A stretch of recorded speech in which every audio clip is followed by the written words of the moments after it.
Hello everyone, welcome back to Film and Flash. Today we're reviewing the Polaroid One600. Now there's a lot to talk about for this camera.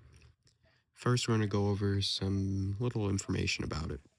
So it came out in 2004 and it was made to 2008. This is one of the last cameras Polaroid ever made. And production of them stopped entirely in 2008. The company filed for bankruptcy in 2001. Now I have a little conspiracy theory I'm going to talk about. Uh, more towards the end of the video that has a lot to do with Polaroid. So if you notice, this camera is small, portable, foldable. This kind of doesn't really close all the way anymore. The guy who I bought it from left it open for like years, so kind of destroyed it. But I mean, you could still keep most of the important stuff safe. But anyway, it doesn't have a close-up mode. It's fixed focus. It's always the same, 3 feet to infinity.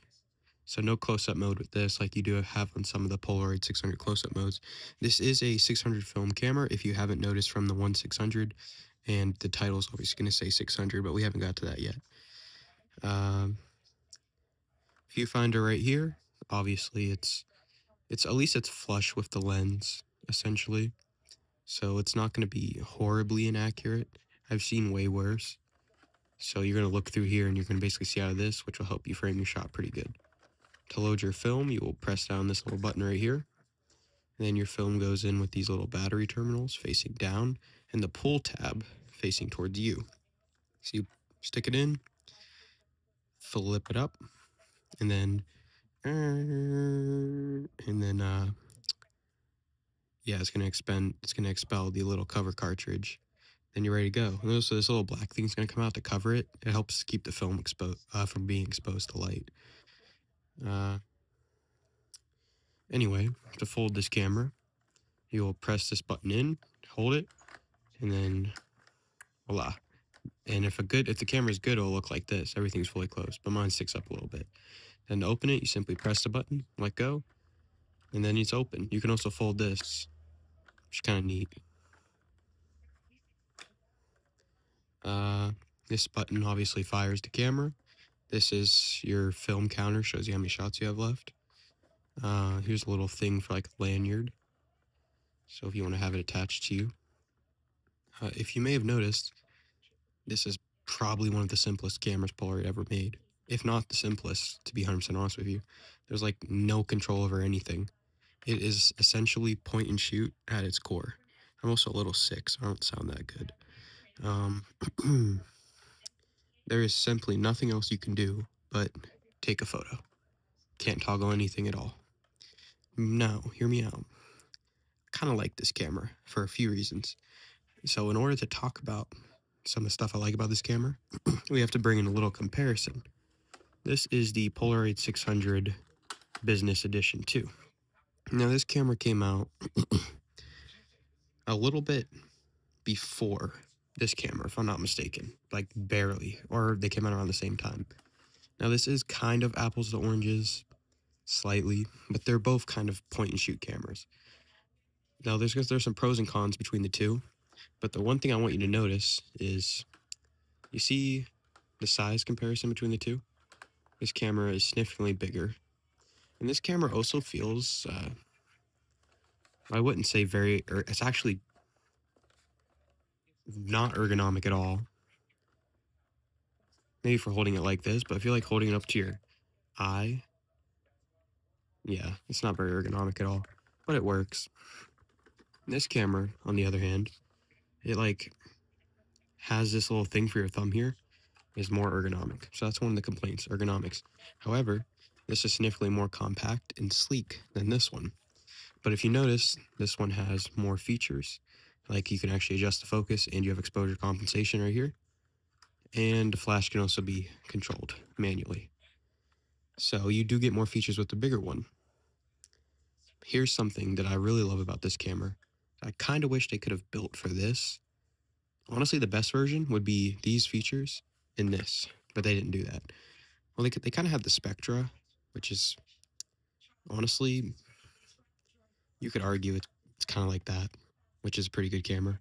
But I like this one especially. I feel like it's probably one of the most compact ones they ever made. But anyway, uh, the thing that I really like about this camera that I hate about this one is the way it opens and closes. This, you don't have to worry about pinching your fingers. But if you go to close it and you close it like this, or like you close it like that, these things right here and down here will pinch the crap out of you.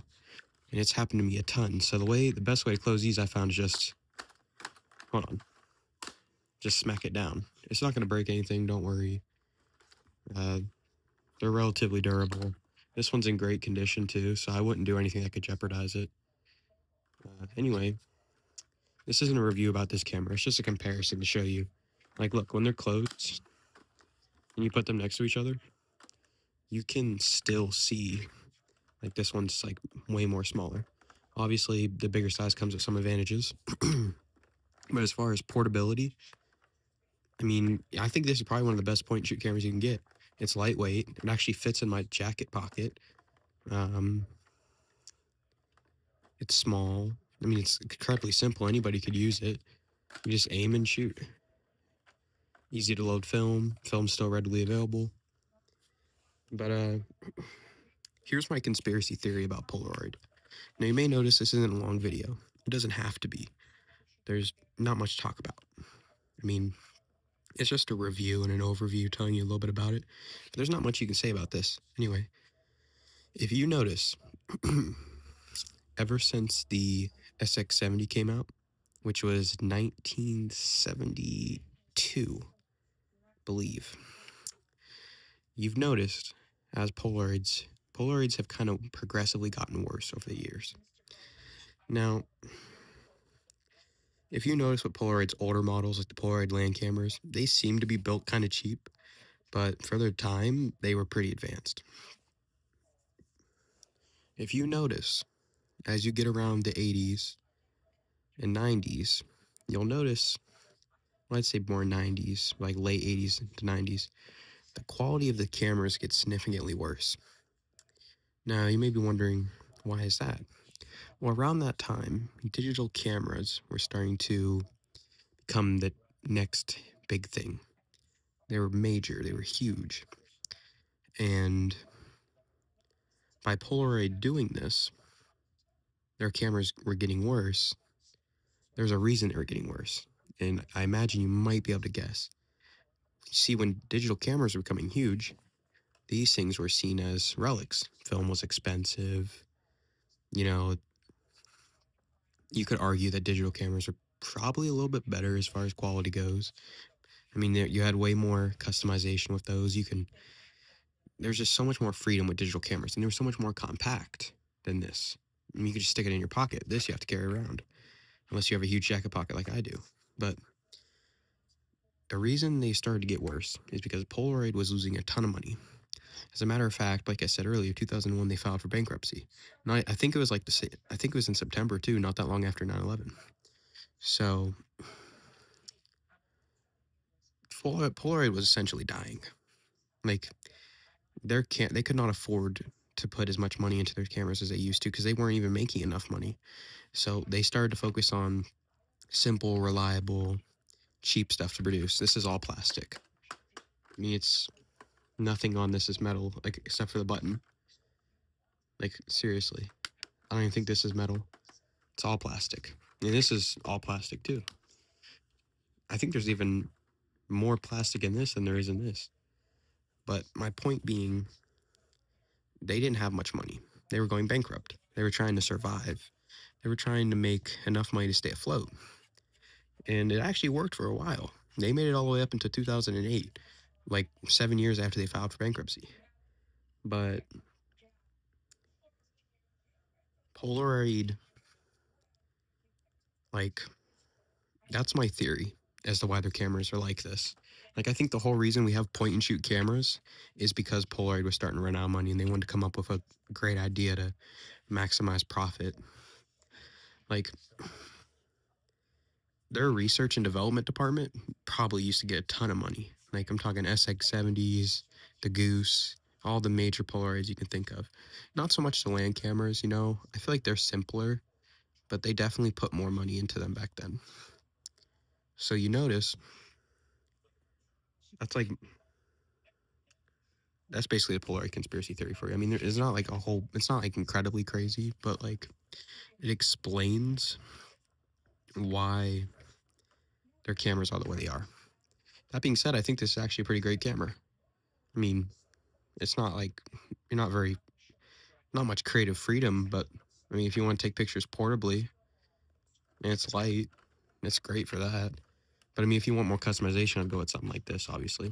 Like, it's probably as good as a 600 can get, honestly. I don't know what the best 600 film camera they made was. Probably like one of their Sonar autofocus models, like the Sun 660 or something along those lines. Um, but, I mean, all things considered, I think it's a great camera.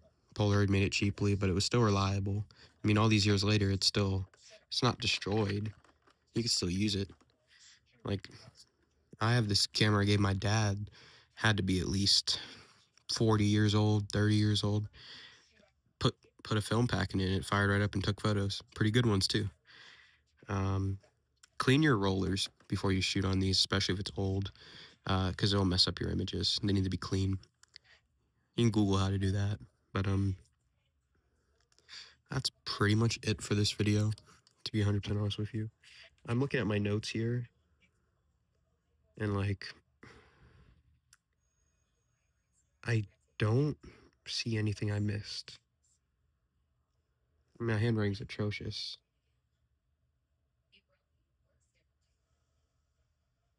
Oh, go over both features. Yeah, I went over everything. I'm sorry, my handwriting's just atrocious. I have my little notepad right here of some stuff I've written down. I do use ChatGPT, but I do a cross-reference to make sure my facts are correct, and I summarize it because most of the information I give you is absolutely useless. Like at first, it tried to tell me that you could toggle this on and off.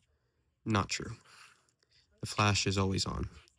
Like sometimes it lies. Like sometimes it lies. Like I asked it for the production date, and it would not give me a solid production date. It would just say 2004.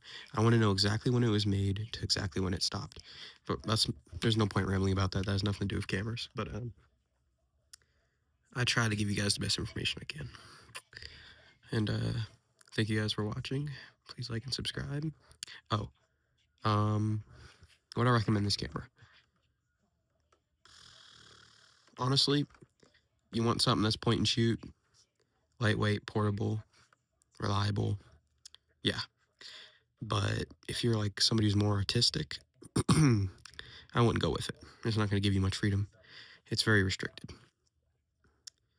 And the price point for these are, I think, really cheap. I paid $7 for this, which honestly I usually pay $5, but the guy was a stickler. Anyway, thank you guys for watching. Please like and subscribe. Film and Flash out.